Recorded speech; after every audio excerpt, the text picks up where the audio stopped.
welcome to Up and Smoke Firewood.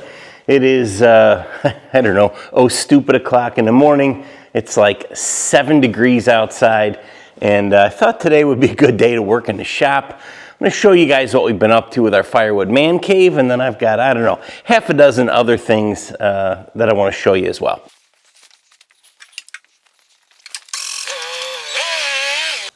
Well, here it is so far. We've been hard at work at the Firewood man cave here. I'm mostly just screwing around. This is underneath the mezzanine here in my shop. It's kind of a, I don't know, it was kind of a dead space full of junk. I made another video on that, but I thought we'd kind of finish it off, make it kind of cool looking, make some YouTube videos in here. If nothing else, have kind of a fun place to split wood. I'm not sure the couch has got a future here. That'll probably turn into kind of a workbench, maybe like a news anchor desk. We're gonna put a big Up and Smoke sign on the back here. I took the banner down so I could finish this metal, and we'll get the wood stove hooked up. Let's take a look at the wood stove. So this is a Nashua wood stove that I bought off Marketplace. It's got the kind of cool knobs for the air vents. I was looking for an old Fisher. This is really similar, but what caught my eye on this is that it has glass on the front so you can see the fire in there. And you can see here where we've kind of come through the ceiling. Still got to hook up the pipe in there, obviously. So I don't know if you guys can see, but way up there in the corner is a chimney, and we actually took the double wall and went all the way through. I boxed it in. It goes in the attic and out the roof. I'd go up there and show it to you, but it's dark out and it's covered in snow. We'll probably do another video on getting that stove hooked up. This is, you know, as you can see, in the middle of a section of my shop that's about 40 by 60. I'll try and back up. So we finished off the front of the loft, just try to dress it up, make it kind of cool looking. I spend a lot of time out here putzing around. I heat it to about 50 degrees in here with the boiler, just enough that you can work with a sweatshirt on and be comfortable. But on days when I do want to split in there and make YouTube videos, like on the weekends when I spend the whole day out here, I think it'd be nice to light a fire there and blow some of that heat back out here into the shop and kind of warm it all up. I have this magic heat here. And I've had those on some other wood stoves. I don't know if you guys can see how that works. It kind of sits in the stovepipe. And I thought I'd hook it up here. Man, they are proud of those things. 350 bucks for that stupid thing. I'm actually gonna return it today on Amazon, and I'll show you why. This stove doesn't go in the top. The pipe goes in the back here, and I'm putting an elbow on there. I was gonna put a T on there for a clean out, but you can see there's a fan right below it, so not a great way to clean it out. And I just thought that that big magic heat, one, is just kind of heavy to be sitting on top of that elbow like that. I'm not sure how well that would work out.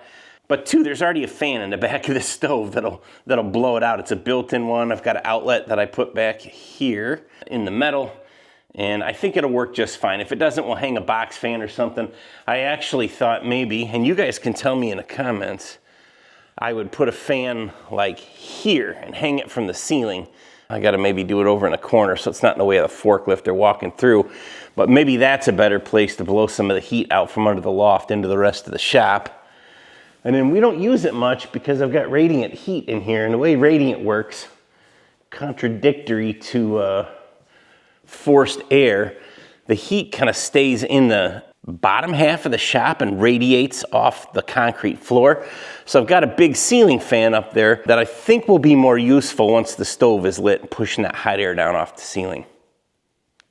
So really, we just put some T111 siding on the wall, kind of trimmed it out. Mike and George and Ray were helping me. Mike built these doors here to kind of hide my oil change tank in there. I've got an IBC tote I put waste oil in. And then I put this metal tin on there.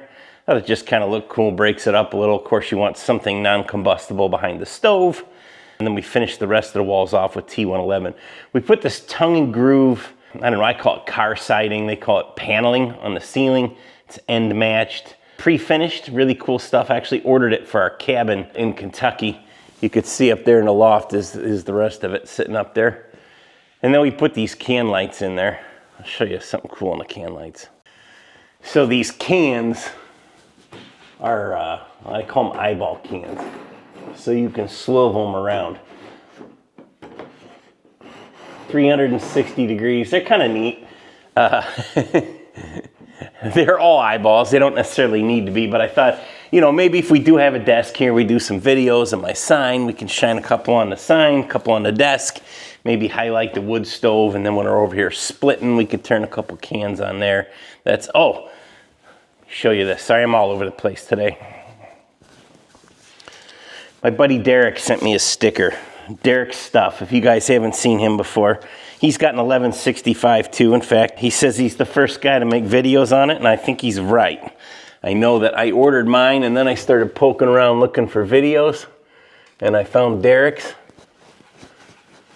He has a cool channel, lots of stuff. He just restored another horizontal split fire that goes on the 3-point of his tractor and runs off the hydraulics. It's really cool looking. Thanks, Derek, for sending the sticker.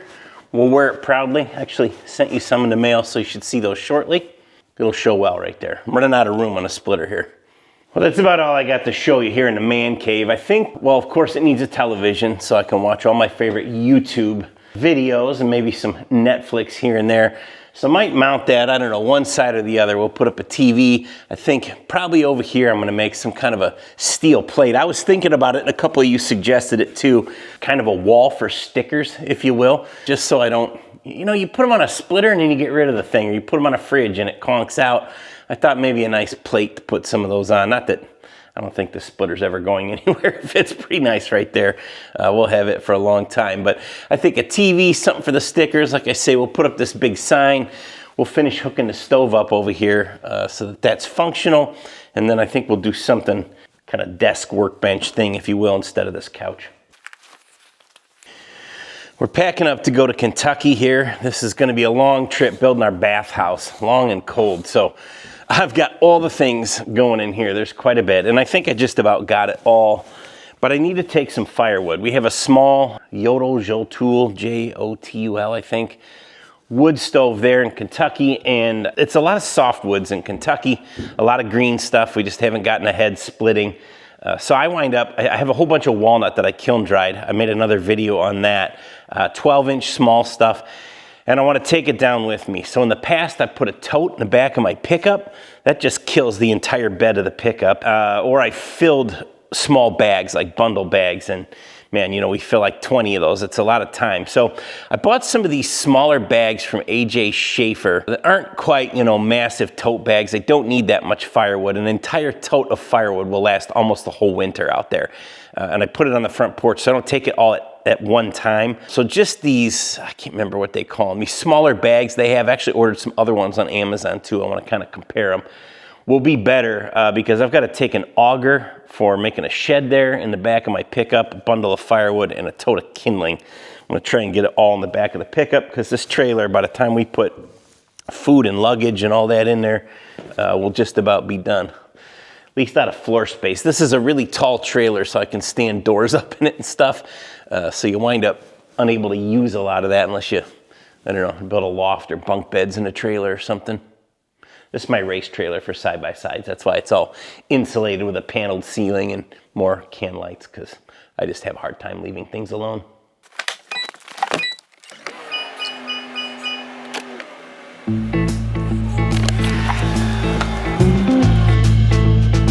All right, wish me luck here because I'm pretty sure, well, I know everything's covered in snow and ice. And this forklift doesn't exactly have its four-wheel drive and off-road tires in good order.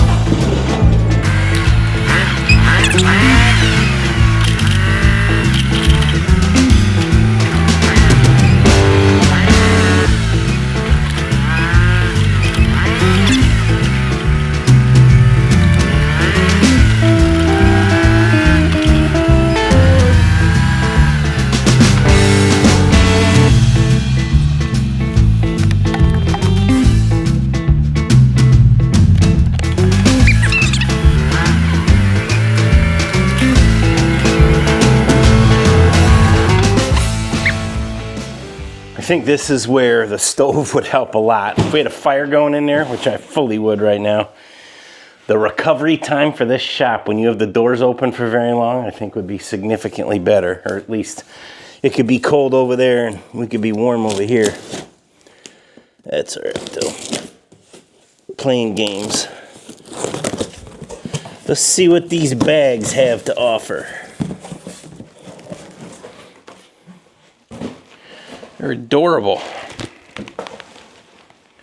Seen a couple of videos guys do on these, and I think, well, that's a good idea. And for me, it's not about like trying to deliver firewood. Well, I guess it is, but delivering firewood to myself. Just a smaller bag that I can put in my pickup and take this much at a time and not kill the whole bed. I think will be great. See what it takes to fill her up. These are the half totes that I typically take in the back of my pickup. And this is all 12-inch wood, like I said, just some beautiful kiln-dried walnut here. But this is almost enough for an entire winter there. You know, maybe a bag or two in addition. So going back there now, because I took some in the fall, I don't need that much again. I just want to restock what's there, and that'll probably be enough for the winter. I don't usually leave too much in the summer because nobody's using a wood stove when it's 90 out.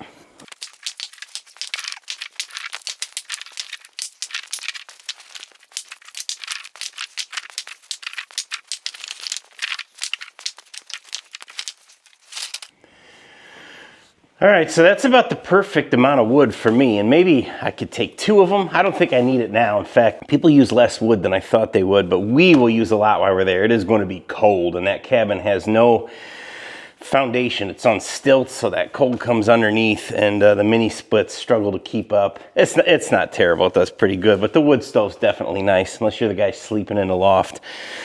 So this will be just enough. It's got these little things to tie up, you know, like I say, keep seeing these.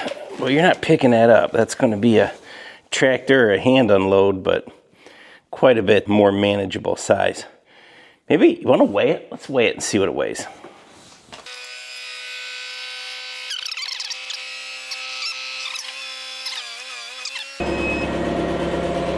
123.6. I want to take a tote of kindling with me too. These husky totes. It's probably a lot more than I need, but I'd rather have too much and not enough.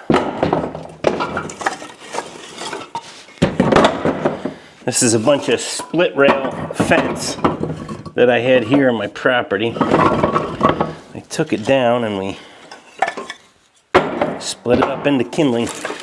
This stuff is dry.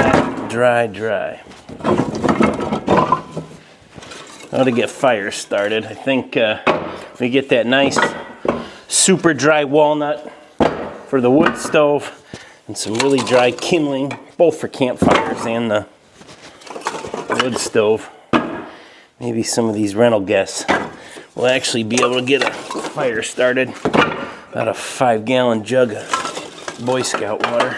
I knew that was waiting for that. And the bucket's on fire. Around. Still a bucket on there. Yeah, well, grab it. It'll blow up. Bad things are gonna happen. Or fun things. Ah, wah, wah. Throw the bucket on. I'm working on it. You got it. This is called Uncle Dave's flaming bucket trick. Bozo buckets. Boosh! Oh, that's great. So, you know, while I'm doing this, hopefully kindling's not too loud, I want to say thank you. There's a lot of people been watching the videos. Super excited. This channel over my other one, you know, we have, I don't know, a couple thousand subscribers on this channel. We're in the, I don't know, pushing 18,000 on the other one. But you guys in the Firewood community are definitely, well, can definitely be more vocal, I'll say, which can be bad. But I think in this case, it's definitely good. I've had a lot of fun talking with you guys in the comments. You know, a couple of you sending in pictures of your setups, which reminds me, man, if you guys have pictures to send, I think it's Build Life, that's the name of my other channel, buildlife7@gmail.com. I'll put it in the description of the video, and send me pictures. Send me pictures of your boilers, your wood stove, your firewood, I don't know, your dog, whatever. I like seeing that stuff, and we try to put it in a video. In fact, I'll put one up now that I got last week. I thought was kind of a cool setup, some big boiler wood, and Heatmaster stove like I've got. But this right now marks 1 year on YouTube. Probably by the time you guys see this video, we'll be within a stone's throw, a couple weeks maybe. And I really had fun with it. I really enjoyed it. You know, we had a lot of this content on the other channel, and YouTube's a little tricky, as those of you making videos, and I know a lot of you do, can tell. But you know, our kind of cabin building has some crossover, but it's largely a different audience. So we decided to put all the firewood stuff on its own channel, because I like to make a lot of it. It's something I can do here while I'm at home, where the Kentucky stuff happens in Kentucky. But we originally just kind of intended to dump a bunch of the videos that were already on that channel over here and, you know, see what happens, maybe make something of it. But honestly, it's just been a blast. I've been having a ton of fun talking to you guys in the comments. All the technical help on boiler stuff has been pretty awesome, and splitting firewood as well. And I think that we'll have a real long future here at Up in Smoke. Warmed up to about 10 degrees, so must be spring. This shed here holds about 6 cords, and it is just about empty. I found a couple totes of some cut off junk in the barn that I brought out to burn. What's under here, all this big stuff, is the rest of the boiler wood for the season. Like I say, I'm leaving in about 10 days. I'm leaving for 10 days in about 6 or 7 days here. My son will be filling it. We've got to get the wood from here over to the boiler. Obviously, carrying it a piece at a time is not ideal. And I also don't like to just take it all and restock this shed. It's just too much stacking all at once. We've already done it one time. So I've got this wagon. It's a gorilla cart. It's a plastic little dump cart you can pull behind a side-by-side, or just pull it is what we do. Because this is only about 50 feet to get to the boiler. And currently, for the way the boiler is running, I think it will hold, with a little modification, an entire day's worth of firewood. In the past, we load it in the morning, throw it all in the boiler, do it again at night, and probably once in between. But right now, I think well, let's go inside and take a look at it. This is my little gorilla cart. I already pulled it in here to get it kind of warmed up. These things are really cool. I think you could get them on Amazon. If you can, I'll leave a link. You can see the mice have been scrambling in and out of it, and the thing was full of acorns and mouse poop. But I put this horse mat in the bottom of it just because when you're throwing those big chunks of firewood in here, and it is as cold as it is now, this plastic becomes brittle. And some guys were complaining about these things cracking and breaking. And I feel like when I'm, you know, giving it the Firewood Olympic hammer toss into the wagon here, that it's a little hard on it. I thought that might help. But I want to build some sideboards for it.